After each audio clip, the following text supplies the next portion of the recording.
नमस्कार, स्वागत आहे तुमचं सुप्रियाज किचनमध्ये। आज आपण बनवणार आहोत मटकी उसळ। त्यासाठी लागणारे साहित्य याप्रमाणे: कोथिंबीर, जिरे, धनेपूड, हळद, शेंगदाणे कूट, मटकी, कांदा, मीठ, लाल तिखट। एक कढई घेऊन त्यामध्ये 1 चमचा तेल घालून घ्यावे। नंतर त्यामध्ये अर्धा चमचा जिरे घालून घ्यावे।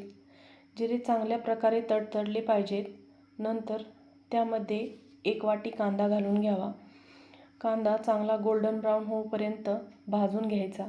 नंतर त्यामध्ये अर्धा चमचा हळद घालून घ्यावी व 1 चमचा धनेपूड, 1 चमचा मीठ आणि 1 चमचा तिखट घालून घ्यावे। हे सर्व मसाले कांद्यामध्ये चांगल्या प्रकारे मिक्स करून घ्यावे। नंतर त्यामध्ये 1 वाटी मोड आलेली मटकी घालून घ्यावी। मटकी मसाल्यांमध्ये चांगल्या प्रकारे मिक्स करून घ्यायची आहे आणि नंतर मग त्यामध्ये 2 चमचे शेंगदाण्याचा कूट घालून घ्यायचा आहे। शेंगदाण्याचा कूट आपण शेंगदाणे भाजून बनवलेला आहे। शेंगदाण्याचा कूट मटकीमध्ये चांगला मिक्स करून त्यामध्ये 1 वाटी पाणी घालून घ्यायचं आहे। पाणी घातल्याने मटकी आपली चांगल्या प्रकारे शिजली जाते। पाणी घातल्यानंतर मटकी 5 मिनिटांसाठी झाकून ठेवायची आहे।